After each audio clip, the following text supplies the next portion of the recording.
믿음으로 살아간다는 것, 우리가 무엇인가를 의지한다 이렇게 사람들은 생각을 합니다. 물론 하나님을 신뢰하고 의지하고 하나님께 맡기는 삶이 신앙의 삶일 것입니다. 그러나 또 다른 차원에서 보면 우리가 예수 믿고 거듭났다, 변화됐다라는 표현을 하기 위해서는 그동안에 우리가 살아왔던 죄와 허물로 죽었던 자들의 삶의 방식에서 다른 차원의 방식으로 삶의 자세를 바꾸는 것이라고 볼 수 있습니다. 즉 하나님의 일하시는 방법으로 하나님이 원하시는 방식으로 삶이 바뀌어진 인생을 우리는 그리스도인이라 이렇게 부르고 그리스도의 사람이라 이렇게 부르는 것이죠. 그런 면에서 보면 유대인들, 구약의 백성들은 하나님의 백성이었지만 그러나 다 그리스도의 사람들은 아니었습니다. 그리스도를 오는 것을 바라보고 기대했지만 그러나 불순종한 그들은 결국 광야에서 엎드러지기도 하고 징계를 받기도 하고 다양한 모습으로 고난을 겪으면서 돌이키기를 하나님께서 원하셨던 것을 구약을 통해서 봅니다. 그러면서 그들은 다가올 메시아 그리스도를 바라보면서 소망하며 살았던 것을 볼 수 있습니다. 그런데 신약에 넘어오면서 예수 그리스도께서 이 땅에 오심으로 오늘 본문이 말하는 것처럼 예수 그리스도는 하나님의 이 지혜라 하나님의 능력이라고 표현합니다. 바로 하나님의 능력과 지혜로서 우리를 구원하신 그 하나님 되심이라는 것입니다. 그래서 그리스도인이 되고 신앙생활한다는 것은 바로 능력과 그 지혜를 가지고 살아가는 것이죠. 이전에 우리의 육신으로 살아가던 모습이 우리의 옛사람이었다면 새롭게 변한 삶, 그래서 교회의 삶, 교인들이라고 흔히 표현하는 그리스도인의 삶은 바로 그런 면에서 하나님의 세상과 지혜의 방법이 아닌 하나님의 방법과 지혜를 가지고 하나님의 능력을 가지고 교회 생활을 하고 공동체 생활을 하며 사회 생활을 하며 가정에서 살아가는 우리의 삶의 모습이어야 될 것이라는 것이죠. 하나님께서 일하시는 그러한 방법 그리고 그 하나님의 일하시는 그러한 상태를 우리가 보면 지혜와 어리석음, 약함과 강함, 천함과 귀함, 세상의 관점에서 아무것도 아닌 것이 하나님의 관점에서는 놀라운 것으로 바뀌는 것을 우리가 볼 수 있습니다. 그런데 이 고린도 교회를 향해서 바울이 전한 메시지 중에서 특별한 것이 있습니다. 하나님께서 일하는 여러 가지 능력과 지혜가 나타난 이 최종적인 것이 바로 십자가라고 바울은 선포하고 있는 것이죠. 십자가를 지는 일 자체가 세상에서 관점에서 보면 미련한 일이고 그러나 교회 안에서 성경이 말씀하시는 바로 보면 가장 기본인 십자가의 신앙으로 돌아가라 이렇게 교훈하고 있다는 것이죠. 고린도 교회를 향해서 편지를 쓸 때 고린도 교회는 참 은사가 많은 교회였습니다. 바울은 그런데 여기에 전후서 아주 긴 문장을 통해서 그들이 조금 더 하나님께 가까이 나아가고 그리스도의 복음의 진수를 알기를 원했습니다. 그들은 능력은 많았고 일은 많이 하지만 안에 분란이 있었고 자기들의 문제를 세상 가운데서 다투는 어떤 면에서 보면 바울이 마음을 보면 참 안타깝다라는 마음을 가질 정도였습니다. 그런 상황에서 그러한 모든 문제를 해결할 수 있는 방법으로서 바울은 십자가를 제시하고 있는 것이죠. 십자가의 예수 그리스도를 바라보는 그래서 모든 시선을 주님께로 향하는 그러한 삶의 모습으로 바뀌는 모습을 기대한 것이죠. 은사가 있고 능력이 있다고 그래서 다 주님을 바라보는 것이 아니라는 것입니다. 우리가 물론 세계 역사를 통해서도 그렇지만 한국 교회의 기독교 역사를 교회사를 통해서 보면 여러 부흥기에 이단들이 있었습니다. 그런데 놀랍게도 그 이단들이 초기에는 굉장히 많은 은사 받은 사람들을 통해서 일하는 모습이 되었던 것을 볼 수 있는데 지나고 보면 그들이 이단 판정을 받고 많은 사람들을 미혹하는 모습으로 변화가 된 것을 볼 수가 있습니다. 말씀에 대한 깊은 지식 없고 깨달음 없고 성령의 도우심이 없으니까 하나님이 허락하신 은사를 결국 다른 데 사용하는 이 사단의 도구로 사용하는 그러한 모습들이 있었던 것을 보게 되는 것이죠. 바로 고린도 교회를 향해서도 바울은 그러한 위험성을 경고하고 있는 것입니다. 능력이 결국 하나님의 영광을 위해서 하나님의 은혜 받음을 위해서 이방인을 구원하고 참으로 하나님 나라를 건설하기 위해서 사용되지 아니할 때 사단의 도구가 된다는 사실을 보게 되는 것입니다. 우리가 아시는 것처럼 이 신앙촌이라든지 이런 여러 가지 이단들, 이용도 목사라든지 이런 사람들이 굉장히 많은 기사와 이적을 행했는데도 불구하고 결국 궁극적으로는 이 잘못된 인도자로, 소경된 인도자로 역사적인 이 판단을 받은 것을 볼 수가 있고, 그를 추종하는 많은 세력들 중에서 이 돌이킨 것을 볼 수가 있는 것입니다. 그것 자체도 또한 하나님의 은혜였던 것을 생각을 합니다. 그래서 우리가 배워야 될 것, 다시 한번 생각해야 될 것은 하나님의 능력과 지혜로서 일하시는 그 방법을, 십자가의 방법을 배울 수 있는 우리 성도님들 되시기를 주의 이름으로 축원합니다. 예수님께서는 가르치실 때 마태복음 16장에 보면 제자들에게 이르시되 누구든지 나를 따라오려거든 자기를 부인하고 자기 십자가를 지고 나를 따를 것이니라, 이렇게 말씀을 합니다. 자기 십자가 지는 자들을 통해서 일하실 것을 분명히 아셨고, 마태복음 마지막에서는 이제 대위임령을 허락하십니다. 그래서 모든 족속으로 제자 삼는 그 일을 그들에게 당부하시면서 이 16장 24절에 나타나는 그런 과정 가운데서도 자기 십자가를 져야 되는 것이죠. 모든 족속으로 제자 삼는 일이 권위와 영광과 힘으로 강압으로 하는 것이 아니라 바로 십자가를 지는 중심을 가지고 해야 된다는 사실을 강조하고 있음을 우리가 기억하실 수 있게 되기 바랍니다. 그러면서도 신학자들은 이 말씀 속에서 한 가지를 더 우리가 깨달아야 된다, 이렇게 말합니다. 그것은 이 자기를 부인하고 자기 십자가를 지고 따를 것이라는 말씀 속에서, 원어 속에서는 날마다라는 표현이 있습니다.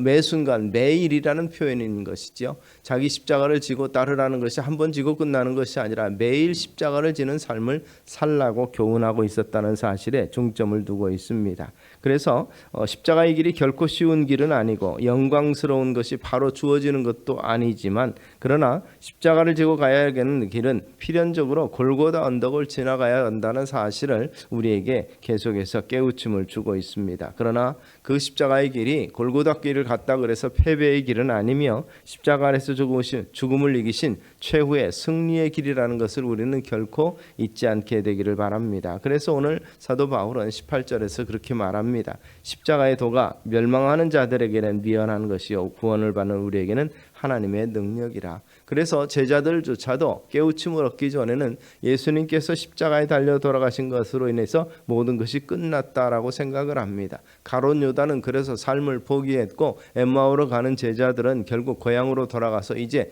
우리가 더 이상 할 수가 없다라는 그러한 자포자기한 심정을 가지고 있었던 것을 볼 수가 있습니다. 그러나 주님께서 그들을 만나 주시고 밤새 말씀을 해석해 주심으로 인해서 그들은 마음이 뜨거워진 역사, 그래서 다시 예루살렘으로 돌아가는 그러한 모습을 우리가 성경을 통해서 발견할 수 있는 것이죠. 십자가의 은혜, 또 십자가의 하나님의 역사하시는 방법을 깨닫고 나서 십자가가 결코 패배요, 예수님 십자가에 달려 돌아가심으로 그의 사역, 결국 메시아 사역이 끝났다라고 착각하고 있던 그들이 깨우침을 얻게 되는 것이라는 것입니다. 그래서 교회가 세상과 다른 것은, 세상은 지식 가지고 일하지만 교회는 하나님의 능력과 하나님의 지혜로 일한다는 사실을 우리가 다시 한번 인식하실 수 있게 되기를 바랍니다.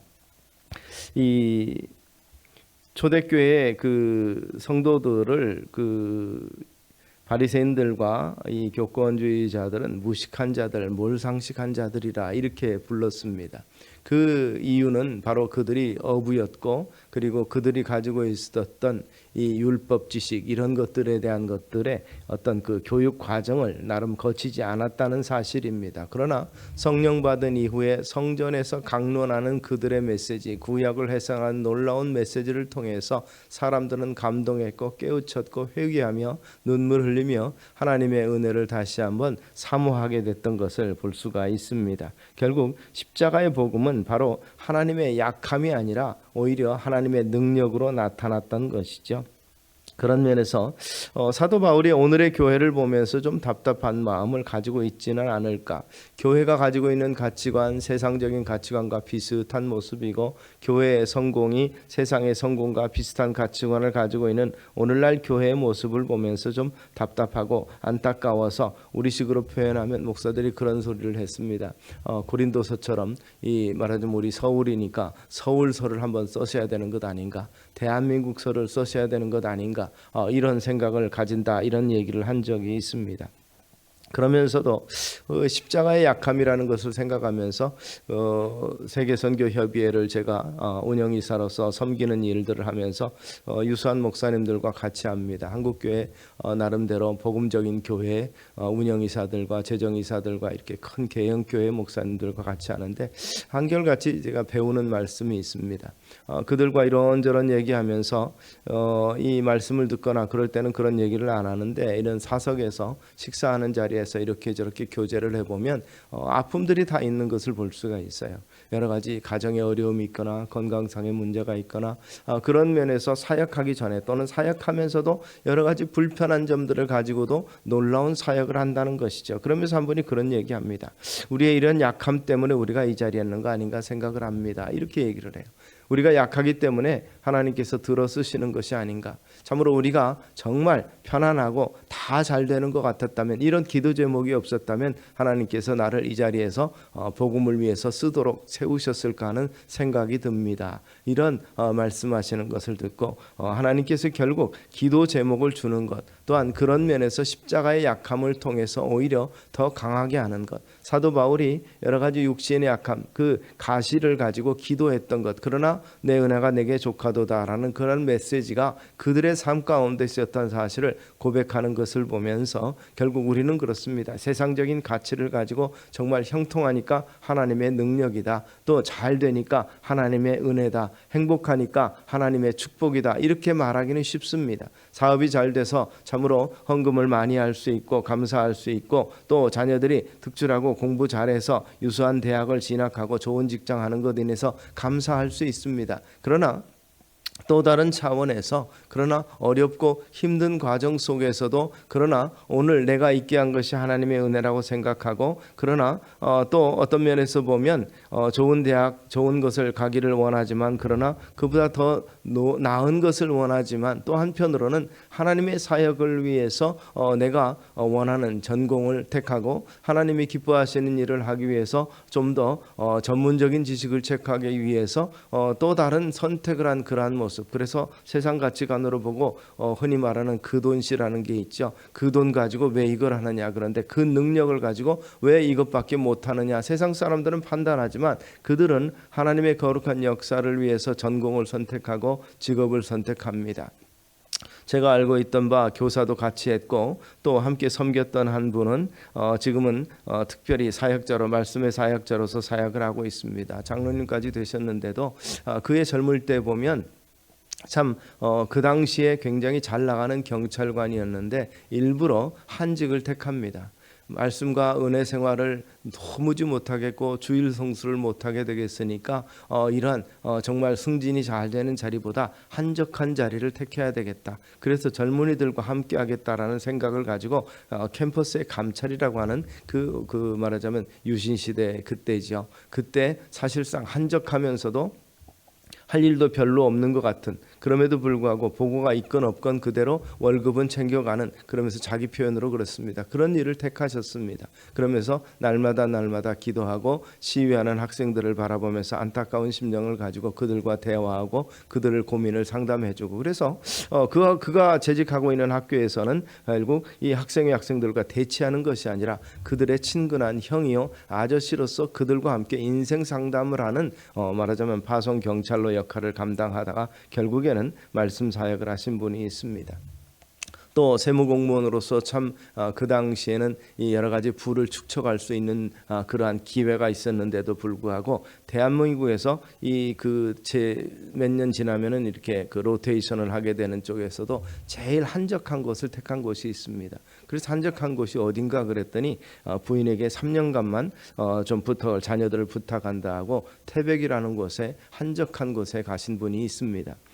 송파에서 어떻게 보면 제일 잘 나가는 자리에 있다가 태백이라는 곳으로 자기가 임지를 선택한 이유는 남들 아무도 안 가고자 하는 그곳에서 은혜 생활을 하고 싶은 거죠. 시간이 너무 없어서 정말 말씀 보는 시간조차도 안타까운 상황 속에서 영적 훈련을 수도원 생활한다 생각하고 그곳에 가서 소외전자들과 함께 신앙생활을 하다 돌아오겠다. 목사님은 도대체 왜 그러느냐라고 권면했지만 결국 그는 결국 3년 동안 사역하고 다시 돌아옵니다. 그런데 놀랍게도 세상 사람들은 한직에 가고 좌천됐다라고 생각하는 그때에 하나님께서는 더 귀한 자리를 들어 쓰셔서 하나님의 일을 할 수 있도록 3년 동안 훈련받은 그 영성을 통해서 교회의 귀한 역할을 기름 부음을 세움을 받고 또 사회에서도 꼭 필요한 자리에 세우신 것을 볼 수 있습니다. 결과가 아니라 사실은 결과 이전에 그가 그러한 선택을 하고 감사할 수 있는 그러한 모습을 보면서 오히려 젊은 사역자인 우리가 더욱더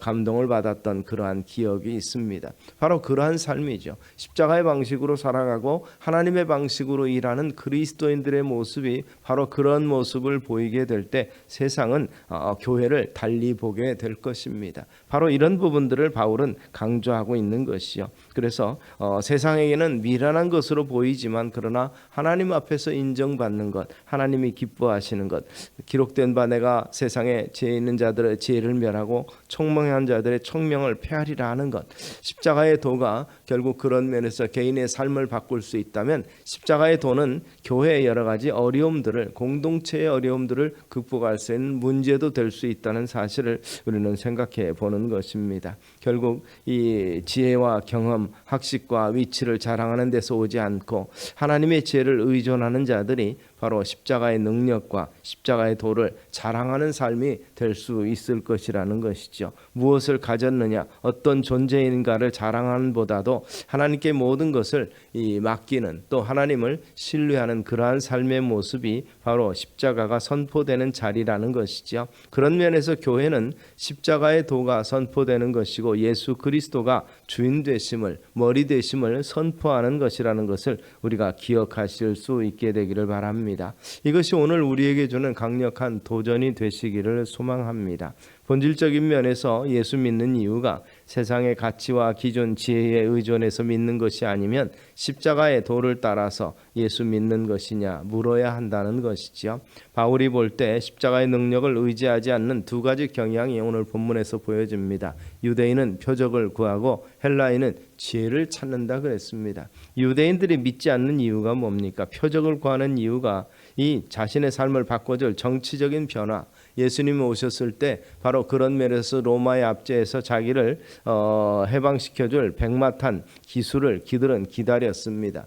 정말 정권을 뒤엎고 옛날 다윗과 솔로몬의 영화를 재현할 그러한 메시아를 기대했던 것이 유대인들이기 때문에 표적을 구하는 것이었죠.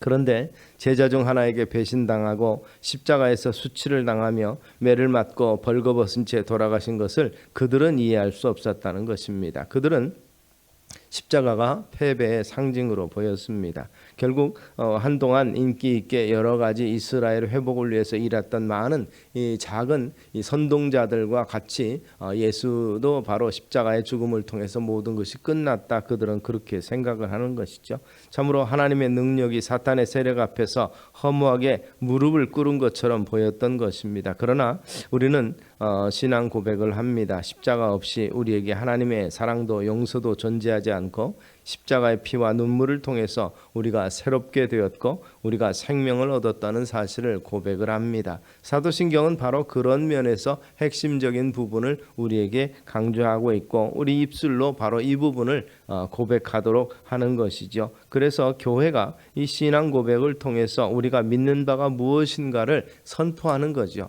고백하는 것이며 세상 가운데 이 선포하는 것이라는 것입니다. 그런 면에서 보면 유대인들처럼 십자가는 너무 무능해 보여서 믿지 못하겠다는 사람들이 참 많이 있습니다.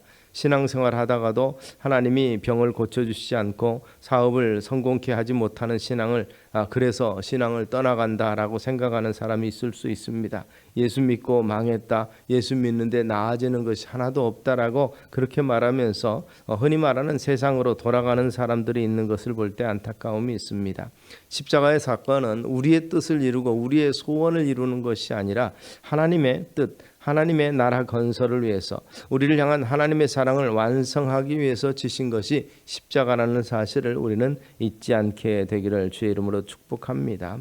십자가를 믿고 부르심을 받은 자들에게 주는 신비는 죄와 사망의 법이 우리를 더 이상 얽매이지 아니하는 것입니다. 십자가를 통해서 참으로 우리가 새 생명을 얻게 되는 것입니다. 그래서 로마서 8장을 통해서 바울은 이렇게 말합니다. 하나님을 사랑하는 자 곧 그 뜻대로 부르심을 입은 자들에게는 모든 것이 합력하여 선을 이루느니라. 십자가를 통해서 승리를 약속하셨고 미래의 소망을 주셨습니다. 당장에 유대의 회복이 보이지 않아도 그러나 하나님 나라는 여전히 진행되고 있고 최종적으로는 하나님께서 이 모든 것을 회복시키실 것이라는 그러한 믿음을 통해서 결국 우리의 믿음의 선진들은 로마의 압제하에서도 생명 걸고 믿음을 지켰던 것을 볼 수가 있습니다. 헬라파 사람들이 믿지 않는 이유는 논리적이지 않다는 뜻입니다. 헬라 철학은 로마의 철학과 모든 문화의 근원이 될 만큼 그 당시 세계를 주도하는 학문이었고 사는 방식이었습니다. 하나님이 인간이 되셨는지 너무 불합리하기 때문에 이해가 되지 않는 것이죠. 하나님의 전능하심에 왜 인간의 육신을 입고 이 땅에 와서 스스로 죽음의 길을 가느냐, 이것은 논리적으로 맞지 않다는 것입니다. 가지고 있는 권력, 능력, 왕권을 철장 부수는 권세를 그대로 휘두르면 될 것을 왜 그렇지 않느냐, 아무리 생각해도 이해가 되지 않는다는 것입니다. 이해하려고 하니까 설명하려고 하니까 설명이 안 되고 이해가 되지 않는 것이죠. 이 세상은 어떤 면에서 보면 인간의 작은 지혜로 설명하고 이해하기 힘든 사건들로 가득 차 있습니다. 하나님께서 우리에게 주신 세상과 우리를 향한 하나님의 사랑은 이해하라고 주신 것이 아니고 믿음으로 받아 누리라고 주신 것인 것입니다. 십자가의 사건은 우리가 믿을 때 와지는 확신이고 능력이기 때문에 그렇습니다. 십자가를 믿는 사람들에게는요, 십자가만 바라보아도 눈물 나고 십자가를 생각만 해도 위로가 되며 확신이 생깁니다. 십자가를 바라보면서 원수가 용서되고 참으로 실망과 용기 가운데서 용기를 얻을 수 있는 비결을 그리스도를, 십자가에 달린 그리스도를 바라보면서 얻게 되기 때문에 그렇습니다. 십자가에 달리신 예수께서 우리를 위해서 피 흘리셨음을 믿기 때문에 십자가에 흘린 피는 우리가 생명을 얻었기에 어떤 환경 가운데서도 변하지 않는 믿음이 생기는 것입니다. 우리에게 이 믿음과 능력이 있고 지혜가 있습니다. 십자가 안에서 더 바랄 것이 없다는 거죠. 루이스는 그렇게 말합니다. 십자가 안에서 더 바랄 것이 없다. 예수 그리스도를 소유한 것이 세상의 모든 것을 소유한 것보다도 더 복된 삶이다. 그는 그렇게 이야기합니다. 십자가 외에 그 어떤 능력도 구할 것이 없다는 것이죠. 그래서 하나님은 바로 이 방법을 택하셨고 이 방법을 따라서 믿고 따르는 자들을 택하셔서 하나님의 일을 맡기신 것입니다. 하나님께서 세상의 미련한 것들을 택하사 지혜 있는 자들을 부끄럽게 하시려고 세상의 약한 것들을 택하사 강한 것들을 부끄럽게 하시며 27절은 그렇게 말하고 있는데 바로 그런 면에서 하나님의 일하시는 그 놀라운 방법이 세상의 방법과 전혀 다른 모습입니다. 흔히 그렇게 이야기합니다. 정말 날 때부터 능력 있는 잘난 사람이 잘 되고 정말 부족한 사람이 못 되는 것은 정한 이치다라고 말한다면 하나님의 주권이 무엇이 필요하겠습니까? 우리의 지혜와 원리가 통하지 않는 것이 하나님의 원리라는 것입니다. 그래서 26절부터 우리가 읽지 아니하는 29절까지는 그렇게 말씀합니다. 형제들아 너희를 부르심을 보라. 육체를 따라 지혜가 많지 아니하며 능한 자가 많지 아니하며 문벌 좋은 자가 많지 아니하도다. 그러나 하나님께서 세상의 미련한 것들을 택하사 지혜 있는 자들을 부끄럽게 하시려고 세상의 약한 것들을 택하사 강한 것들을 부끄럽게 하시며 하나님께서 세상의 천한 것들과 멸시받는 것들과 얻는 것들을 택하사 있는 것들을 폐하시려 하시나니 이는 아무 육체도 하나님 앞에서 자랑하지 못하게 하려 하심이라. 초대교회 역사를 보면 지혜 있고 똑똑한 사람들을 통해서 복음이 전해진 것이 아니라 정말 약하고 부족한 사람들을 통해서 복음이 전파된 것을 볼 수가 있습니다. 사실 예수 믿고 부자가 된 사람들은 많지만 부자들이 예수 믿는데 문제가 생기고 지혜 높은 사람들, 성공한 사람들이 예수 믿을 때는 그들 나름대로 삶의 좌절과 문제가 있을 때 깨닫고 돌이키는 경우가 많습니다. 평안할 때 결코 복음 잘 받아들이는 부자와 지혜 높은 사람들을 발견하기가 쉽지 않은 이유가 여기 있는 것입니다. 로마 시대는 힘이 지배하는 나라, 즉 팍스 로마나의 평화의 로마가 시대에 있었는데 힘으로 정복하고 다스리는 그러한 시대였습니다. 그러나 그 로마가 무너진 것은 물론 이 용병들에 의해서 외부 세력에 의해서 힘은 무너졌지만 그러나 그것이 변화된 데는 노예들과 종들과 그리고 정말 핍박받는 자들의 복음과 사랑을 통해서 변화가 된 것을 우리가 볼 수 있습니다. 그런 면에서 비천하고 나약한 사람을 통해서 로마의 역사가 바뀌게 된 사실을 우리는 보게 되는 것이죠. 결국 그 당시에 로마는 세계였고 세계가 복음 아래 무릎 꿇었던 사실을 우리는 역사 속에서 보게 되는 것입니다. 말씀드렸던 것처럼 예수님의 제자들은 무식한 자들이라 불렸습니다. 이것을 헬라어로 아그람마타라 이렇게 말합니다. 예수 믿는 자들은 아그람마타들이다, 무식한 자들이다. 그런 면에서 세상에 결국 상식과 가치가 통하지 않는 자들이라 이런 말하자면 질책이고 무시하는 말이었지만 그러나 결국 성령의 말씀을 받고 나서 성령을 통해서 베드로와 요한이 담대히 말함을 보고 그들을 본래 학문 없는 범인으로 알았다가 이상히 여기며 또 전에 예수와 함께 있었던 줄도 알고 사도행전 4장은 그렇게 말합니다. 그들이 말하고 기적을 행함을 보고 똑똑한 사람들이 놀랐다는 것입니다. 이것이 하나님의 행하시는 방법이라는 것이죠. 세상은 힘과 실력으로 무엇을 할 수 있을 것이라 생각하지만 하나님은 하나님의 방법으로 일하시되 우리가 알 수 있는 방법은 바로 십자가의 방법이며 겸손하게 피조물의 형상을 입고 오신 예수 그리스도의 낮아지신 방법이라는 사실을 우리는 기억하실 수 있게 되기 바랍니다. 주님은 마지막으로 제자들과 함께하는 만찬의 자리에서 제자들의 발을 씻기면서 너희도 서로 이같이 하라 하고 말씀합니다. 가장 낮은 종 중에서 가장 천한 사람이 할 수 있는 참으로 손님들의 발을 씻는 것처럼 서로가 이같이 하라. 정말 낮은 모습으로 오셨고 섬김의 삶을 살았던 주님의 교훈이 마지막 교훈은 섬김의 행위로서 하신 교훈은 바로 그와 같다는 것을 우리가 기억하실 수 있게 되기를 바랍니다. 우리의 믿음이 강하고 우리의 믿음이 굳세다 이렇게 우리가 스스로 자위할 수 있을 것입니다. 스스로 나름대로 점검을 할 수 있겠지만 그러나 그보다 내 믿음이 강하다고 우리가 큰 소리치기에 앞서서 우리가 생각해야 될 것은 하나님이 우리를 믿으신다는 사실이 더 중요합니다. 하나님이 우리를 믿으시고 하나님이 우리를 인정하셔서 자녀 삼아주시고 그 십자가의 은혜로서 우리를 새롭게 생명의 면류관을 예비하고 준비하고 계시다는 사실을 믿으시는 우리 성도님들 되시기를 소망합니다. 결국 하나님을 믿는 것보다 하나님이 우리를 믿으시는 그 믿음 위에서 우리의 싸움의 대상이 바뀌는 것입니다. 세상의 명예와 부가 아니라 하나님의 거룩한 영광과 나라 건설을 위해서 자신을 낮추면서 우리 하나님의 이름이 드러나는 것, 예수 그리스도의 능력과 지혜가 드러나는 것을 더 소망하면서 살아가는 것이 바로 그리스도인의 삶이며 신앙인의 삶이라는 사실을 한 번 더 기억하실 수 있게 되기 바랍니다. 그 같은 일을 위해서 하나님이 나를 부르셨고 능력과 지혜로서 우리를 무장시켜 주심을 우리가 기억하고 또 그 무장 받기를 소망하는 우리 성도님들 다 되시기를 소망합니다.